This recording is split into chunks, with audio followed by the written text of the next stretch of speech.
ఈ మధ్య చూస్తే మనం చాలా వాటికి పశువులకి వాటికి హార్మోనల్ ఇంజెక్షన్స్ వేస్తున్నారు. సో అవి ఎంతవరకు మనిషి మీద హ్యూమన్స్ మీద ఇంపాక్ట్ చూపిస్తాయి? డెఫినెట్ గా అండి. ఇంకా అది మనం పెద్దగా మనం ఎందుకు వేస్తారు చెప్పుకునే హార్మోన్స్, ఎందుకు ఇంజెక్షన్స్ ఎందుకు వేస్తున్నారు, అవి ఎంతవరకు ఇంపాక్ట్ చూపిస్తాయి? ఈరోజు బంగారం ఎంత పెరిగింది? లక్షల్లో పెరిగిపోయింది, అయినా పరిగెట్టుకెళ్ళి కొంటున్నారు. అవును. ఇదే గనక పాలు 100 రూపాయలు అంటే పేపర్ హెడ్లైన్స్ లో వచ్చేస్తాయి, 100 రూపాయల పాలు, జనజన స్తంభించిపోయింది, భూలోకం మారిపోయింది, తిరగబడిపోయింది, ఇవి వచ్చేది. 100 రూపాయలు మీరు హోటల్కి వెళ్తే టిప్ ఇస్తా కూడా 100 రూపాయలు ఇవ్వకపోతాడు, ఇలా చూస్తున్నాడు అని చెప్పి భార్య పిల్లల ముందు నామోషి అని 100 రూపాయలు వేస్తున్నారు. మనకి పనికొచ్చేది మీరు ఆరోగ్యం ఇచ్చేదానికి 100 రూపాయలు మీరు ఖర్చు పెడతాకి చాలా నానా ఇదైపోతుంది. నా లెక్క ప్రకారం ఇవాళ పాలు 500 రూపాయలు ఉండాలి. వాళ్ళు చేసే కాయ కష్టానికి కానీ వాళ్ళు చేసే కష్టానికి కానీ 500 ఉండాలి.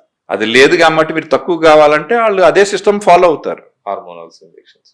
కన్స్యూమర్ ఇస్ ద కల్ప్రిట్ అండి ఇక్కడ. దీంట్లో మీకు ఇంకోటి చెప్తాను, అన్ని కూరగాయల్లోకి వాడతారు, కానీ మనకి ఈజీగా చెప్పడానికి ఏంటంటే బెండకాయ గురించి చెప్తాను. ఈ బెండకాయలు నా చిన్నప్పుడు వెళ్ళి ఏరుకుని వస్తే మా అమ్మ తిట్టేది. ఎందుకంటే ఇంకా ఎన్నో పావు కేజీ 1/2 కేజీ తీసుకొచ్చి 4-5 ముదురు బెండకాయలు ఉండేవి. ముదురు బెండకాయలు అంటే తెలుసు కదా మనకి, ఎరగవు అవి ఇలా అంటే. కానీ ఇప్పుడు మనం వెళ్ళి కళ్ళు మూసుకుని ఒక 2 కేజీలు తీసుకొస్తే ఒకటి కూడా మీకు ఉండదు, ఒక ముదురు బెండకాయ కూడా ఉండదు. అన్ని బాగుంటాయి, అన్ని లేతగానే ఉంటాయి, ఎంత లావు ఉన్నాయండి, ఎంత చేయనివ్వండి, అన్ని అలాగే ఉంటాయి. దానికి కారణం ఏంటి? ఎవరు ఎతకరు, బాగున్నాయి, తాజాగా ఉన్నాయి, చాలా మెరుస్తున్నాయి అనుకుంటారు. కానీ దానికి ఒక రకమైన స్ప్రే చేస్తారు ముందు, కోసే ముందు స్ప్రే చేస్తారా? కోసే ముందు మనం వెళ్ళి ఇట్లా అంటే ఎరగవు అవి. ఆ స్ప్రే చేసిన తర్వాత ఇరిగిపోతాయి, మీకు లేత అయిపోతాయి. ఇవాళ మార్నింగ్ స్ప్రే చేస్తే రేపు మార్నింగ్ కోసి రేపు ఈవినింగ్ కి హోల్సేల్కి వస్తే ఎల్లుండి మార్నింగ్ రీటైల్కి వస్తుంది మన దగ్గరికి. అంటే ఎంత విషయం లోనకి వెళ్తుందో చూడండి, లిటరల్లీ స్ట్రైట్ గా అనమాట. అక్కడ చూస్తే ఫ్రెష్ గా కనిపిస్తుంది. యాపిల్స్, మా friend assistant commissioner Chennai airport లో కంటైనర్ వచ్చింది, కంటైనర్ ఓపెన్ చేయగానే యాపిల్స్ వచ్చినాయి. పోలాండ్ నుంచి వచ్చినాయి, వేరే కంట్రీ నుంచి 1 month ట్రావెల్ చేసి వచ్చినాయి. ఏం పాడవలేదు, ఏం పాడాలా, షాక్ అయ్యి నాకు ఫోన్ చేశాడు. అంతే, 30 రూపాయలకి యాపిల్ కావాలంటే అంతే.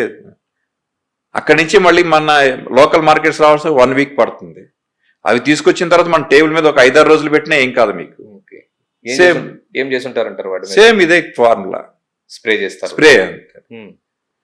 మన దగ్గర కూరగాయల్లో చేసేది బ్రోమైడ్ అనేది, బ్రోమైడ్. ఈ బ్రోమైడ్ అనేది ఏమీ లేదు, ఎలకలు చనిపోవటానికి మనం పెట్టే ముందే బ్రోమైడ్.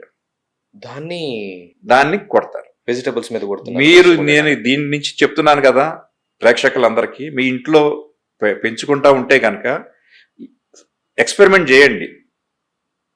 బెండకాయలు ముదిరిపోయేదాకా ఉంచి బ్రోమైడ్ స్ప్రే చేయండి, చూడండి, అది ఫ్రెష్ గా కనిపిస్తాయి. నెక్స్ట్ ఇరిగిపోతుంది, ముందు ఎరగదు, ముదిరిది అనుకుంటాం, దానికి స్ప్రే చేయండి, 1 రోజున్నర తర్వాత మీకు అది ఇరిగిపోతుంది, లేతగా అయిపోతుంది. సేమ్ బ్రోమైడ్ యాపిల్స్ దాని మీద same formula is same, might be bromide and nearest దాని దగ్గరగా ఉన్న ఫార్ములా. అంటే ఇది చేస్తే మీకు అప్పుడు తెలుస్తుంది మీరు ఎంత విషయం రోజు మీరు లోనకి తీసుకుంటున్నారో.